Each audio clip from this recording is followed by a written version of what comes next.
आज के स्मृति पर्व के सम्मानित अध्यक्ष जी, बिहार हिंदी साहित्य सम्मेलन के अध्यक्ष डॉक्टर रमेश दत्त जी, मंचासीन और अभियंता संघ के सम्मानित पदाधिकारीगण और सभागार में मौजूद इंजीनियर अशोक कुमार जी, बाकी बिहारी जी और सभी मित्रों, पूर्ण श्लोक ऋषिकेश पाठक का स्मरण एक ऐसी शख्सियत का स्मरण है जिसमें आज के दौर से बिल्कुल अलग हटकर पर दुख का तरता कूट कूट कर भरी हुई थी। एक ऐसा व्यक्ति जो साहित्य के क्षेत्र में भी वैसा ही समावृत है जैसा कि इंसानियत के स्तर पर मनुष्यता और संवेदना उनके व्यक्तित्व की खासियत थी।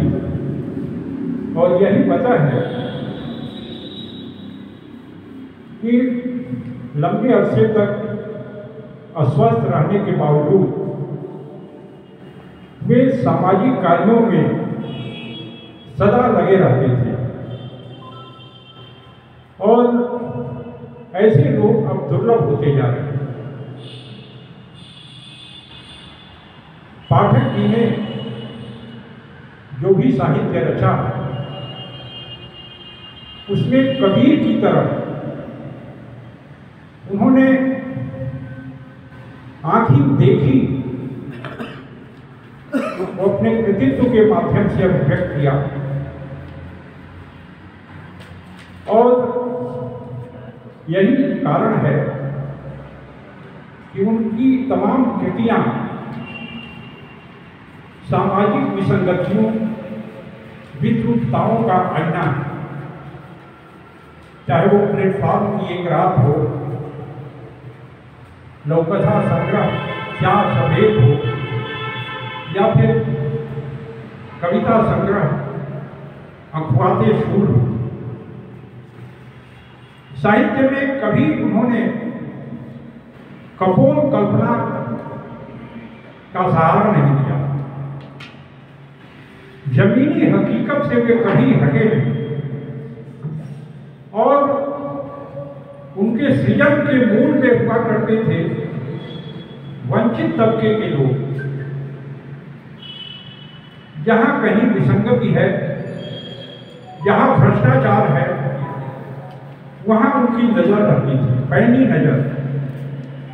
और कहीं यज्ञ की तीक्ष्ण धार परिलक्षित होती थी तो कहीं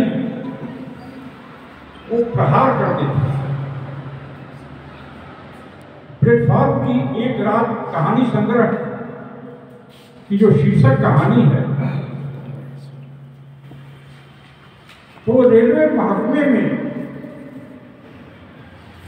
जो कुछ आए दिन घटित हो रहा है उसको कथाकार ने एक रात प्लेटफॉर्म पर गुजारने के दौरान जो महसूस किया वो उसी का परिणाम है कि वह कहानी सृजित हुई। और उसमें आम आदमी किस तरह पिसता है प्रशासन के द्वारा, और जो गरीब तबके के लोग हैं किन किन स्तरों पर उनका शोषण होता है। उनकी एक और यादगार कहानी है, एक मजदूर की कथा, जो एक मंच का निर्माण करता है। देश के बड़े जो रहनुमा हैं वो आने वाले हैं, उद्घाटन करने वाले हैं, और मंच के निर्माण में वह मजदूर लगा हुआ है। और मंच निर्माण के क्रम में ही कब उसका अपना पुत्र भी उसके नीचे दब जाता है और उसकी कोई परवाह नहीं करता। चारों तरफ राजनीतिक परिवेश है, शोर शराबा है, और उसी के बीच दम तोड़ता मजदूर का वह शिशु है। तो मानवीय पीड़ा उनकी रचनाओं में कूप कूप कर भरी हुई थी और उनका व्यक्तित्व भी वैसा ही था। यह तय करना कठिन है कि वे एक बड़े साहित्यकार थे या एक बड़े इंसान। अभी डॉक्टर सूरज जी ने जो बात कही कि आज अंतर्विरोध के शिकार हैं जो रचनाकार हैं, वे जीवन कुछ और जी रहे हैं और साहित्य का लेखन कुछ और हो रहा है। यही वजह है कि वैसी रचनाएं पाठकों तक, श्रोताओं तक अपनी पहचान नहीं बना पाती और वे कालजयी नहीं हो पाती। इससे इतर पाठक जी ने जैसा जीवन जिया, सृजन भी वैसा ही किया। और आज जब थोड़े थोड़े स्वार्थ के लिए लोग पाला बदल देते हैं, रिश्ते नातों को भूल जाते हैं, तो पाठक की याद आते हैं जिन्होंने एक साथ, जिनके साथ उनका रिश्ता बना, वो आजीवन प्रगाढ़ ही होता चला गया, टूटने का तो सवाल ही नहीं उठता। और दूसरे की चिंता उनको सबसे अधिक रहती थी। मुझे याद है जब वे अस्वस्थ थे, उनका इलाज चल रहा था, मेरी बिटिया की शादी के लिए प्रयास हो रहा था। उन्होंने सहज ही एक लड़का बताया और सिर्फ बताया ही नहीं, मेरे लाख मना करने के बावजूद वे साथ साथ गए और हर संभव होने की कोशिश की। जब वे ज्यादा अस्वस्थ हो गए तो आदरणीय ओझा जी को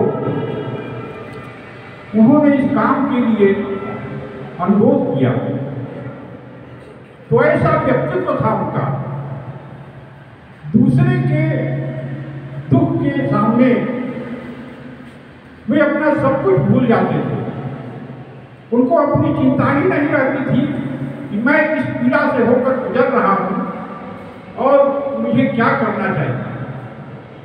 तो ऐसे लोग अब दुर्लभ होते जा रहे हैं और यह परिसर जिसमें साहित्यकारों का जमावड़ा होता रहा है, उसका ज्यादातर श्रेय पाठक जी को ही जाता है।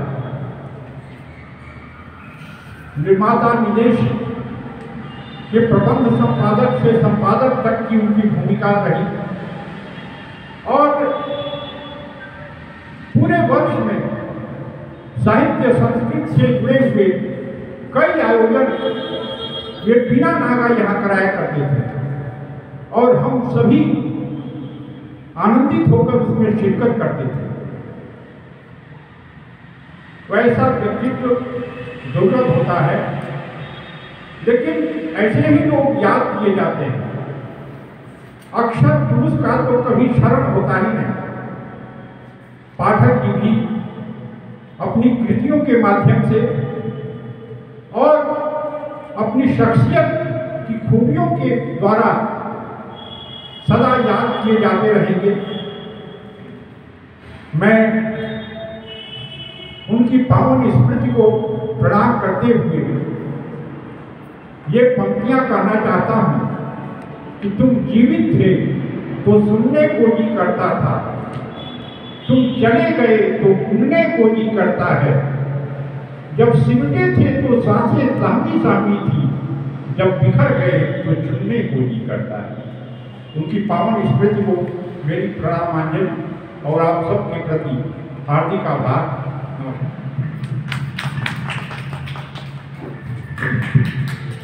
धन्यवाद।